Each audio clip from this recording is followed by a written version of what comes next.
నా పేరు లంకా గోవిందరాజులు, ఏఓఎఫ్ నగర ప్రధాన కార్యదర్శిగా పనిచేస్తున్నాం. ఈ వీడియో చేయడం గల కారణం ఏమిటంటే, నిన్న మనం ఈ ప్రాంతంలో అంటే భవానీపురం సంబంధించి మనం కొన్ని మన వైన్ షాపులు చూసాం అనమాట. వైన్ షాపులు ఓపెన్ బార్లాగా ఏ రకంగా ఉన్నాయని చెప్పి చూసాము. ఆ అన్నింటినీ కూడా డిపార్ట్మెంట్కి, ఎక్సైజ్ డిపార్ట్మెంట్కి, పోలీస్ డిపార్ట్మెంట్కి మనం మీడియా మిత్రులకు కూడా తెలియజేసాం. కానీ ఇది రెండో రోజున మేము పరిశీలిస్తే ఏమాత్రం తగ్గలేదు. ఇంకొక వైన్ షాప్ కూడా మా దృష్టిలో నిన్న కనపడలేదు. వాళ్ళు చూస్తే ఎస్విడి వైన్ షాప్ కూడా పెరిగిందనమాట. SVD wine shop, Vinayaka wine shop, Saikrishna wine shop, Andhra wine shop open bar లాగా అమ్ముకుంటున్నారు. అవన్నీ కూడా వీడియోలు చేశాను. ఇదిగో భవానీపురం పోలీస్ స్టేషను. నిన్న కూడా ఇదే స్టేషన్ ఎదురుగా మాట్లాడాం. ఏమాత్రం కూడా పోలీసులకి ఏమాత్రం సెకండ్ శుద్ధి లేదనేది మనకు అర్థమవుతుంది. రెండో రోజు కూడా ఈ రోజున డిపార్ట్మెంట్ మొత్తం అందరికి వెళ్ళినాయి. మేము అందరికీ పంపిస్తాం. డీజీపీ కార్యాలయం కూడా ఈ వీడియోలు పంపిస్తున్నాం. అయినప్పుడు కూడా నమ్మకం నీరెత్తినటువంటి భవానీపురం పోలీస్ స్టేషన్ ఇప్పుడు నేను చూపిస్తాను. మళ్ళీ వీడియోలు అన్నీ పెడుతున్నాను. ఆ వీడియోలు అన్నింటినీ కూడా ఈ రోజు కూడా పెళ్లి నడుస్తున్నాయంటే వీళ్ళకి ఏమాత్రం భయం ఉందని చెప్పేసి మేము అడుగుతున్నాం. పోలీసు అండదండలతోనే ఈ వైన్స్ నడుస్తున్నాయనేది అందరికీ ఇక్కడ జనాలు అందరూ అనుకుంటున్నారు. జనాలు మా నోటీస్ తీసుకురావడం బట్టే ఈరోజు మేము మళ్ళీ రెండో రోజు వీడియో ఇస్తున్నాం. ఇక మూడో రోజు వీడియోలు ఉండవండి.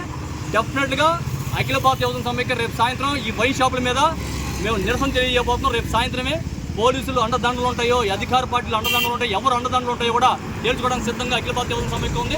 ఛాలెంజ్ చేస్తున్న ఎక్సైజ్ డిపార్ట్మెంట్ కళ్ళు మూసుకొని నిద్రపోతున్నారు. మీ సూపరింటెండెంట్ గారికి ఫోన్లు చేస్తే ఫోన్లు ఎత్తే పరిస్థితిలో సూపరింటెండెంట్ గారు లేరు అంటే విజయవాడలో ఎక్సైజ్ డిపార్ట్మెంట్ ఉందా లేదా అని చెప్పి ప్రజలు అనుకుంటున్నారు. త్వరలోనే ఎక్సైజ్ మినిస్టర్ దగ్గర కూడా వెళ్ళే పరిస్థితి ఉంది. ఇవన్నింటిని తీసుకెళ్లే ఆధారాలతో సహా ఖచ్చితంగా ఇప్పటికైనా మేల్కోండి. ఎక్సైజ్ డిపార్ట్మెంట్ వాళ్ళు వాళ్ళ మీద చర్యలు తీసుకోండి ఖచ్చితంగా అని చెప్పి తెలియజేస్తాం. లా అండ్ ఆర్డర్ పోలీసు వాళ్ళు కూడా మేము కోరుకుంటున్నాం. దురదృష్టం ఏంటంటే 2019 తర్వాత మన విజయవాడకి ఐపీఎస్లు యూట్యూబ్ స్టార్లు అయ్యారు.